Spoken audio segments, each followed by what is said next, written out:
headline sponsored by मजबूती की बेजोड़ पहचान ASR 600 TMT बार, सुरक्षा ज्यादा, मजबूती का वादा। प्रदीप इलेक्ट्रिक स्टोर्स की नई पेशकश प्रदीप सेल्स। विश्व स्तरीय fancy lights, electronic items, Damro का फर्नीचर समेत अन्य इलेक्ट्रिक उत्पाद। पता Makatpur road, Giridih. Crest care multi specialist hospital, Dwarpahari road, Jamua थाना के निकट, Giridih. Nav ultrasound and diagnostic centre, Boro petrol pump के सामने, गिरिडीह।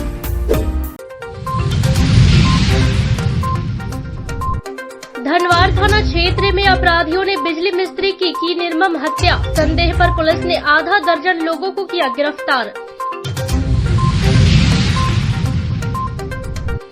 आचार संहिता के कारण गिरिडीह रांची इंटरसिटी ट्रेन का उद्घाटन टला। अब 10 सितंबर को उद्घाटन के बाद होगा परिचालन। होटल में बैठकर किया जा रहा था साइबर क्राइम। मुफस्सिल पुलिस ने छापा मारकर एक को किया गिरफ्तार। एसडीपीओ ने प्रेस वार्ता कर दी जानकारी। बेंगलुरु में तीसरी के प्रवासी मजदूर की हुई मौत। परिजनों का रो रो कर हुआ बुरा हाल।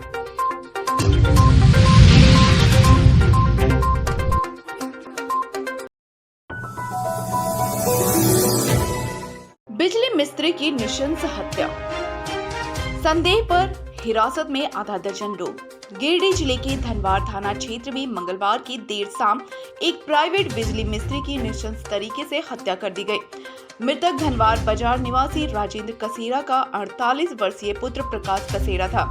घटना को लेकर मिली जानकारी के अनुसार प्रकाश कसेरा को कुछ लोग बिजली का काम करवाने के बहाने बाइक पर बैठाकर ले गए थे।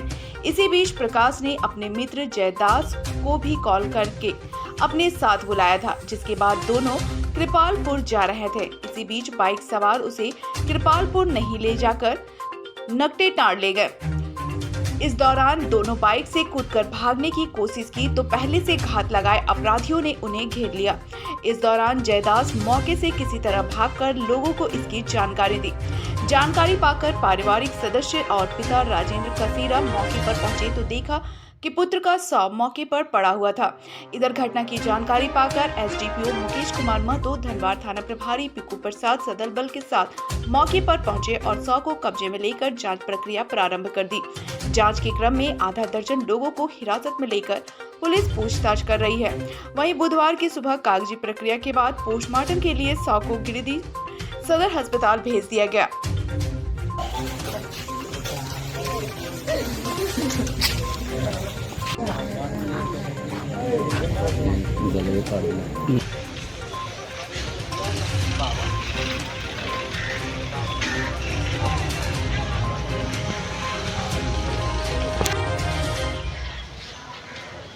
इसके साथ मतलब घटना यही हुआ कि मतलब कोई कॉल किया, मतलब कोई काम के वजह से इसको काम करने के लिए गया वहाँ पे लेके जाने के लिए, और उसके बाद मतलब 7 बजे मतलब 6:30 बजे लेके गए और 7 साढ़े 7 बजे मेरे पास मतलब उसका मृत्यु का मतलब कॉल आया। यही फिर उसके बाद हम लोग देखे वहाँ पे जब स्पॉट डेट पे वहाँ पे सब तो ऐसा कोई नहीं, लेकिन अब वहाँ के प्रशासन जो है वही है छानबीन करेंगे तभी पता चलेगा।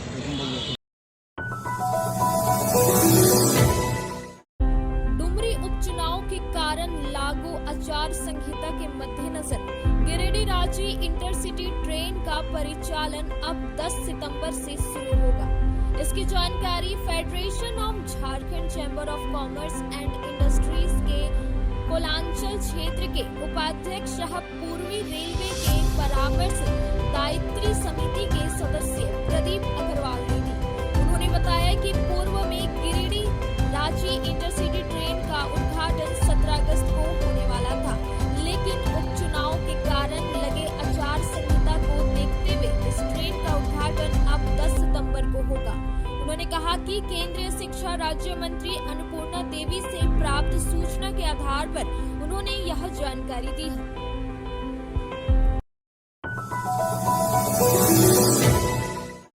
डुमरी उपचुनाव के लिए बुधवार को 2 उम्मीदवारों ने अपना नामांकन पर्चा दाखिल किया।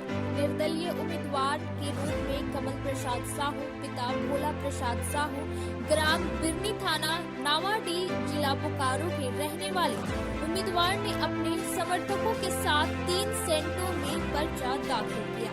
वहीं AIMIM पार्टी के उम्मीदवार गोविंद रिजवी ने 1 सेंट में अपना नामांकन पर्चा दाखिल किया है। अभी तक कुल डुमरी उपचुनाव के लिए 3 उम्मीदवारों के द्वारा नाम निर्देशन पत्र दाखिल किया गया है, जबकि डुमरी उपचुनाव के लिए 8 नाम निर्देशन प्रापत्रों की बिक्री की जा चुकी है। फिलहाल अनुमान लगाया जा रहा है कि गुरुवार को आजसू पार्टी की उम्मीदवार यशोदा देवी और झामुमो पार्टी की उम्मीदवार बेबी देवी अपना नामांकन पर्चा दाखिल करेंगे।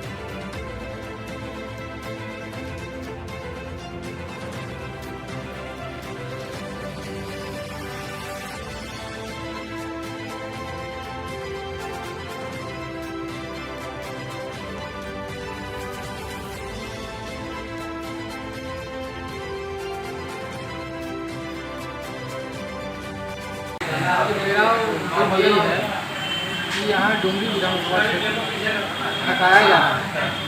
50 वर्षों से जो शासन हो रहा है तो बर्दाश्त नहीं हो रहा है, क्योंकि 50 वर्ष से जो शासन कर रहा है एक ही परिवार है, उसको एक ही परिवार माना जाए, एक ही परिवार के लोगों ने शासन कर रहा है। जो यहाँ का क्षेत्र का जनता उपेक्षित है, पलायन में मजबूर हो जा रहा है। मुझे या आप लोगों को भी पता होगा, पाटना पहाड़ से आम का फल प्यार का फल निकलता था, उस समय लोग प्रदेश पलायन करने नहीं जाता था। कि 50 वर्षों में यदि पेड़ लग जाता है, मुझे लगता है एक आदमी भी पलायन नहीं होता।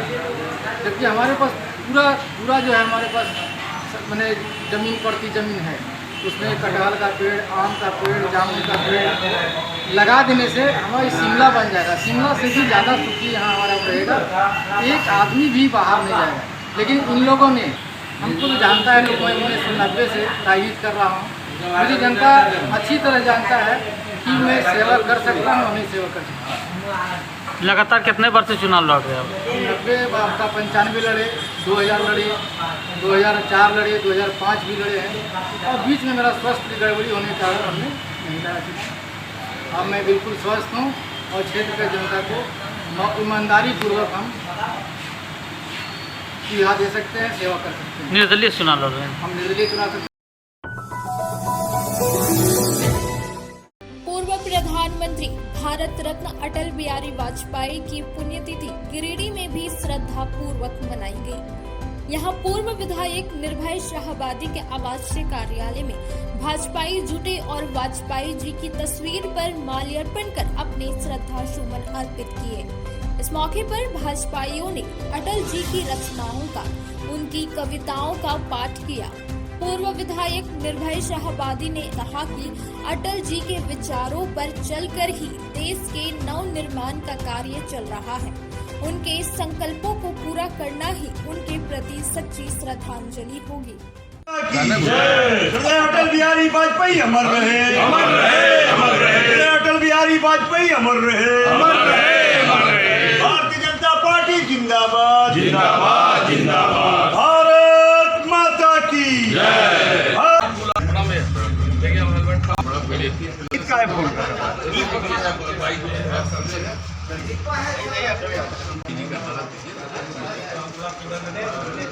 सौभाग्य हम सबों का है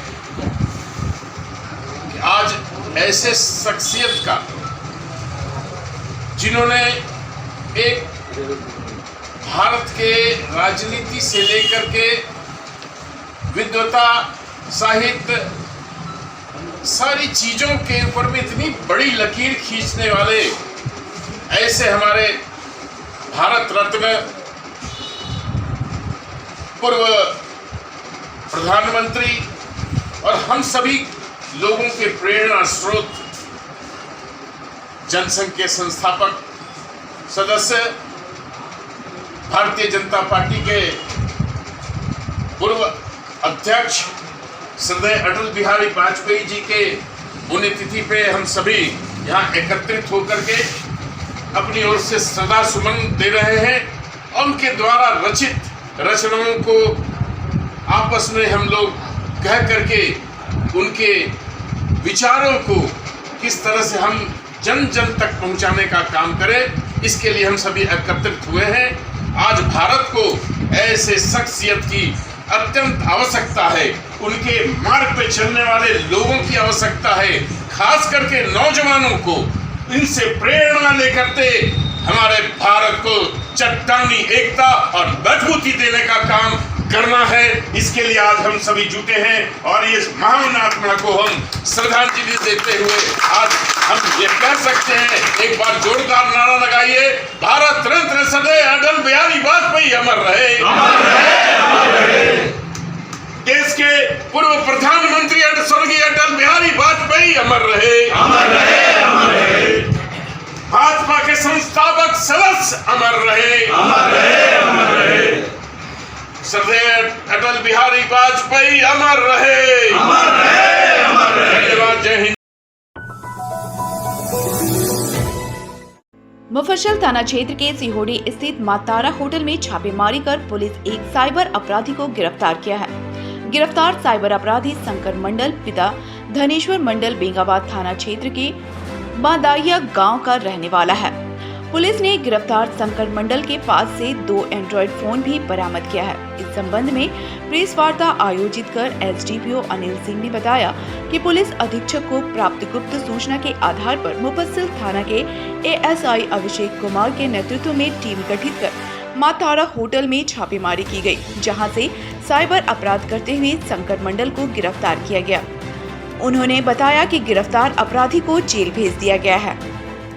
2023 को पुलिस अधीक्षक गिरिडीह को गुप्त सूचना मिली थी कि मुफस्सिल थाना क्षेत्र के सीओडी में मां तारा होटल है, वहाँ कुछ साइबर अपराधकर्मी साइबर अपराध कर रहे हैं। वे फ़ोन पे पेटीएम का ऑनलाइन लिंक बनाकर साइबर अपराध कर रहे हैं। लोगों को एटीएम ब्लॉक होने का और पैन कार्ड ब्लॉक होने का झांसा दे करके साइबर अपराध कर रहे हैं। उस सूचना पर एक छापेमारी दल का गठन किया गया है, जिसमें मुफस्सिल थाना के एसआई अभिषेक कुमार और सशस्त्र बल शामिल थे और उनके द्वारा छापेमारी की गई। तो वहाँ एक साइबर अपराधी को साइबर अपराध करते हुए गिरफ्तार किया गया।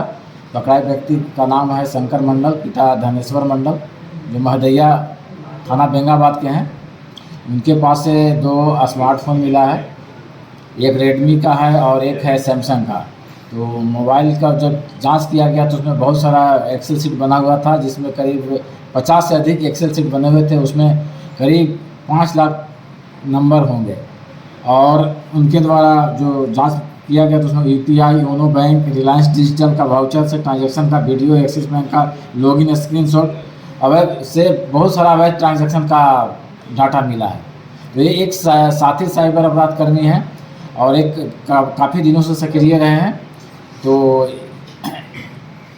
इनको गिरफ्तार किया गया और पिछले 15 दिनों में करीब 12 से 13 साइबर अपराध कर्मी की गिरफ्तारी हुई है। उनके पास से 20 से 25 मोबाइल, जिसमें कुछ आईफोन है, काफ़ी महंगे फ़ोन भी बरामद किए गए हैं। और इनके द्वारा गरीबों के द्वारा और मेहनत करने वालों के द्वारा जो पैसा जमा कर दिया जाता है, जो अपने बच्चों की पढ़ाई के लिए, अपने बच्चों के शादी के लिए रखते हैं, उसको झटके में उड़ा दिया जा रहा है। तो हम लोग माननीय न्यायालय से भी निवेदन करेंगे कि इसमें स्पीडी ट्रायल हो और इनको सजा मिले।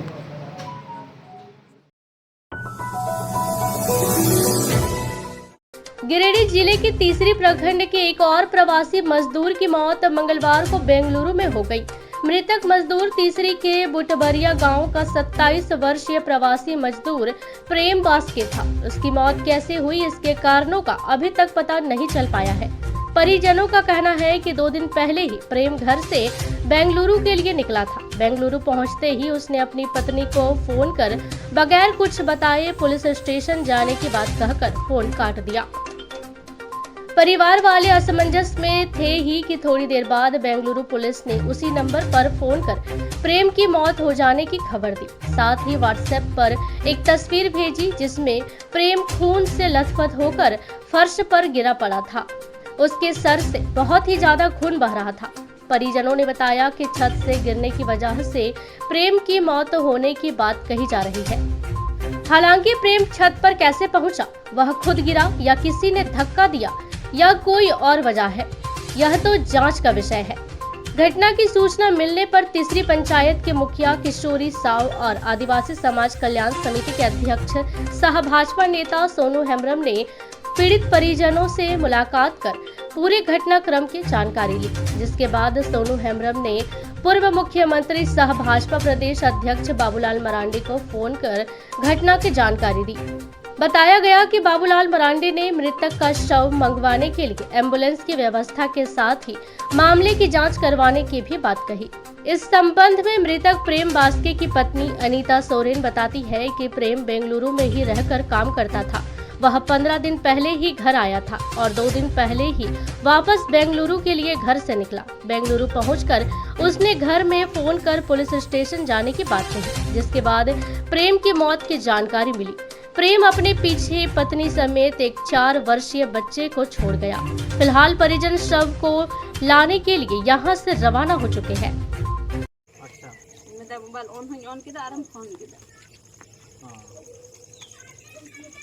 अदिंग ले जन परिवार में तो बाय ले दिए थे तो 3 जना फोन कटिंग ले महार बका ले को मैं गार्जियन तो जी कटिंग ले दिया तो इन गाल मराना है देख को ना ले मरा बटे चलाना है और जिसको गाल मराना एवरी दिन बोल रहा है कौन तो कटिंग ले दिया लास्ट में तो संगीत में बोला गिरा था टीम ना को यहाँ से 13 तारीख को निकला था, आज 15 तारीख है ना, तो आज वही 12 बजे लगभग पुलिस को फोन आए, तब जा करके पता चला इन लोगों को। फोन तो गया फोन को ऑन करते नहीं की अद ऑन के हमने तो मिटिंग में पुलिस स्टेशन संले रोडदा निंका इनका अद ले को यार परिवार नहीं तो ना तो बको ले आज सवेरे फोन किया कहे ले अब पता नहीं, खाली इतना ही बोल पाया और रो रहा था। अरे इसको मारा था मोबाइल स्विच ऑफ हो गया तो मोबाइल की स्विच ऑफ।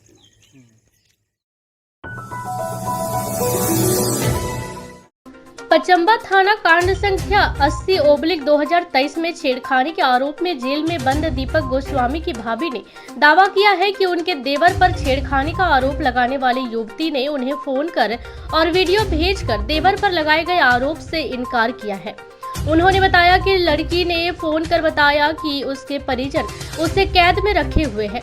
दीपक गोस्वामी की भाभी ने कहा कि पुलिस पूरे मामले की निष्पक्ष रूप से जांच करे और निर्दोष दीपक गोस्वामी को रिहा करे। उन्होंने कहा कि दीपक गोस्वामी को जेल भेजने के षड्यंत्र में शामिल सभी लोगों पर कार्रवाई के लिए 17 अगस्त को किसान मंच के बैनर तले अंबेडकर चौक पर भूख हड़ताल किया जाएगा। गौरतलब है कि पचंबा पुलिस के द्वारा दीपक गोस्वामी को पोस्को एक्ट के तहत गिरफ्तार कर जेल भेजा गया है। अब जबकि आरोप लगाने वाली लड़की ने दीपक गोस्वामी की भाभी को वीडियो भेजकर दीपक गोस्वामी को निर्दोष बताया है, जिसके बाद परिजन पुलिस प्रशासन से न्याय की उम्मीद कर रहे हैं। दीपक गोस्वामी जो हैं, मैं उनकी भाभी बोल रही हूँ। मेरे जो देवर हैं दीपक गोस्वामी, वो 30 जून से जेल में है और हमको 12 अगस्त को फ़ोन आता है लड़की का। उनका कहना है कि आपका जो देवर है दीपक गोस्वामी वो निर्दोष है। हम जो बयान दिए थे थाना प्रभारी के पास, वो झूठा बयान दिए थे अपने घर वाले के दबाव से। हम क्योंकि बहुत डर गए थे। उन लोग का कहना था कि अगर तुम झूठा बयान नहीं देगी तो तुमको भी जान से मार देंगे और लड़का को भी जान से मार देंगे। इसलिए हम वहाँ पे झूठा दे दिए बयान, लड़का निर्दोष है। सो हम वीडियो भी भेज रहे हैं, आप उसको दिखा सकते हैं कहीं भी। मेरे पास वीडियो भी है एंड रिकॉर्डिंग भी है, जो हम उससे बात किए हैं, रिकॉर्डिंग भी है और प्लस में वो लिख के भी दी है, वो लिख के भी दी है कि आप दिखा सकते हैं कहीं भी लड़का निर्दोष है। जो लड़का दीपक गोस्वामी 1.5 महीना से जेल में झूठ केस पर उसको डाला गया है और इसके चलते हम लोग किसान मंच से 6 सप्ताह हम लोग धरना प्रदर्शन किए और अभी जो लड़की को बयान दिया गया था, छिड़कानी आरोप डाला गया था, ये सबूत, पुख्ता सबूत हम लोग के पास आ गया है। और वो सबूत लेकर के हम लोग अभी हम लोग भूख हड़ताल पर कल 17 अगस्त से बैठेंगे और ये न्याय दीपक गोस्वामी को आपसे लेके ही हम लोग रहेंगे। और लड़की का जो हम लोग के पास बयान आया और लड़की को भी अगर थोड़ा भी कोई खरोच पड़ा तो इसके पीछे भी आपका जिम्मेवारी रहेगा। थाना प्रभारी और एसपी साहब के खिलाफ ये लड़की को कोई चोट घाट नहीं होना चाहिए और लड़का का रिहा लेकर के हम लोग रहेंगे, भूख हड़ताल पर बैठेंगे। कैलाश सत्यार्थी चिल्ड्रंस फाउंडेशन तीसरी की टीम ने हीरोडीही पुलिस की मदद से गुजरात के सूरत ले जाए जा रहे 4 नाबालिग बच्चों को मुक्त कराया है, जिसमें 3 बच्चे तीसरी थाना क्षेत्र के जबकि 1 बच्चा लोकाई थाना क्षेत्र का बताया जा रहा है। सभी बच्चों को सोमवार की शाम हीरोडीही मुख्य मार्ग पर जलसाई जीवादीप नामक बस से रेस्क्यू कर लिया गया है। इस बाबत कैलाश सत्यार्थी चिल्ड्रन फाउंडेशन के जिला समन्वयक सुरेंद्र पंडित ने जानकारी देते हुए बताया कि तीसरी प्रखंड के 4 नाबालिग बच्चों को चतरों से बस में सूरत ले जाने की गुप्त सूचना मिली थी, जिसकी जानकारी हीरोडीही पुलिस को दी गई। जानकारी पाकर हीरोडीही थाना प्रभारी हरकत में आए और हीरोडीही मुख्य सड़क पर जांच के दौरान उक्त बस से 4 नाबालिग बच्चों को रेस्क्यू किया गया। इस मामले में जिला समन्वयक सुरेंद्र पंडित ने लोकाई थाना क्षेत्र के रंगमटिया निवासी सुनील राणा उर्फ सुधीर और बबलू राम पर बाल तस्करी का आरोप लगाकर प्राथमिकी दर्ज करने के लिए हीरोडीही पुलिस को लिखित आवेदन दिया है। रेस्क्यू टीम में सुरेंद्र पंडित, राजू सिंह, संदीप नयन, अमित कुमार, उदय राय, इंकज कुमार, नीरज मुर्मू, भीम चौधरी आदि शामिल थे।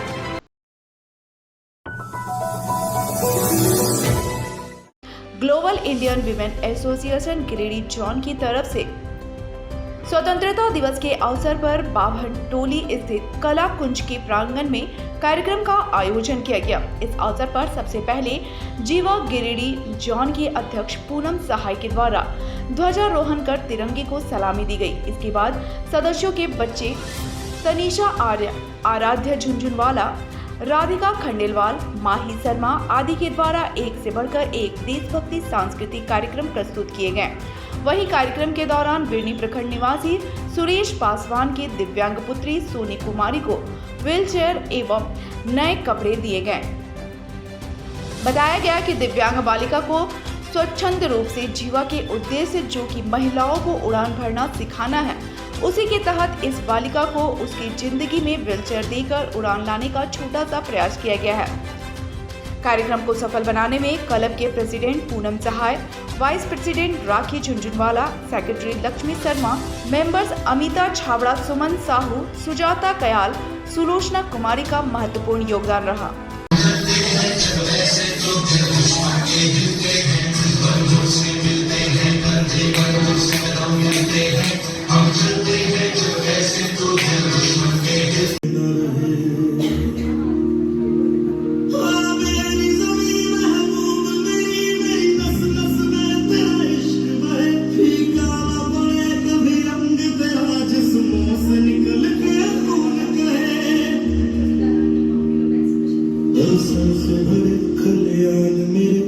झुंड के भंगड़ा पा न सका, आबाद रहे वो गाँव मेरा जहाँ लौट के वापस जा न सका।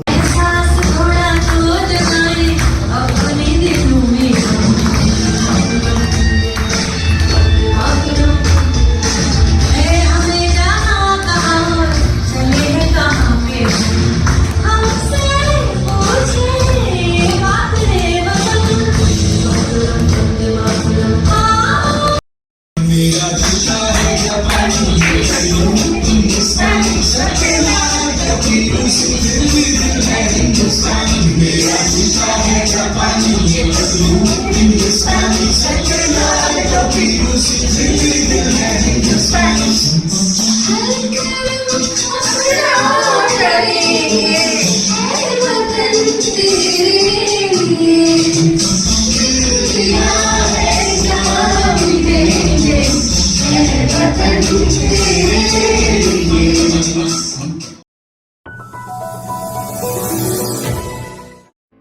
के बरगंडा झंडा मैदान के पास स्थित बायोलॉजिकल वर्ल्ड कोचिंग संस्थान में स्वतंत्रता दिवस के शुभ अवसर पर एक रंगारंग कार्यक्रम का आयोजन किया गया।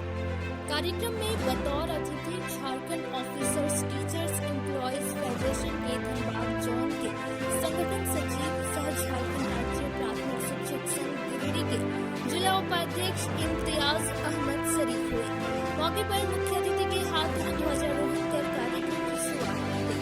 इसके बाद कोचिंग में पढ़ने वाले बच्चों ने एक से बढ़कर एक सांस्कृतिक कार्यक्रम प्रस्तुत किया। इस अवसर पर समारोह में संबोधित करते हुए श्री अहमद ने बच्चों को डॉक्टर्स, इंजीनियर, साइंटिस्ट आदि क्षेत्रों में सफलता प्राप्त करने का पैगाम दिया। समारोह के आयोजन में कोचिंग सेंटर के डायरेक्टर आसिफ, शिक्षक निक्की, फरहाद, प्रोफेसर मनोज कुमार शाह आदि का सराहनीय योगदान रहा। कार्यक्रम में मंच का संचालन सिविल इंजीनियर आर्किटेक्ट मोहम्मद खबर ने किया, जबकि इस अवसर पर एडवोकेट मुर्शीद आलम, परिवहन विभाग के सेवानिवृत्त कर्मी मिश्रा जी, फिजिक्स के जाने माने शिक्षक सदाम, मैथ्स के शिक्षक मारूफ अजाम, कोचिंग संस्थान के बच्चों के अलावा शहर के कई गणमान्य लोग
ताली बजाए आपने अपना जो फील कर रहे हैं ताली बजाए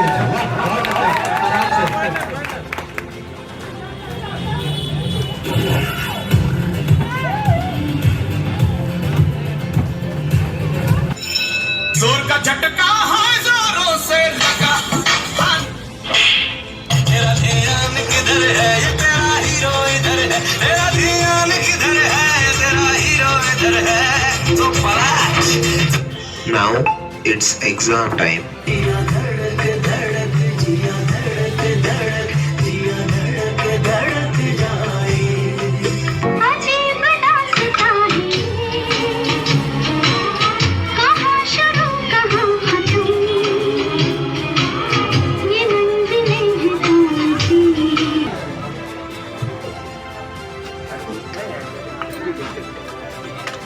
बहुत बहुत धन्यवाद सर आपका अपना कीमती टाइम देने के लिए बहुत बहुत शुक्रिया बहुत बहुत धन्यवाद सर।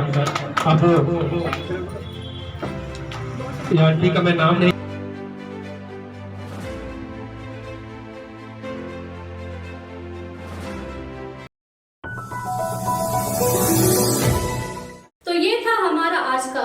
अगले अंक में फिर से होगी मुलाकात कुछ ताजा तरीन खबरों के साथ। तब तक के लिए दीजिए पूरी टीम को इजाजत। नमस्कार।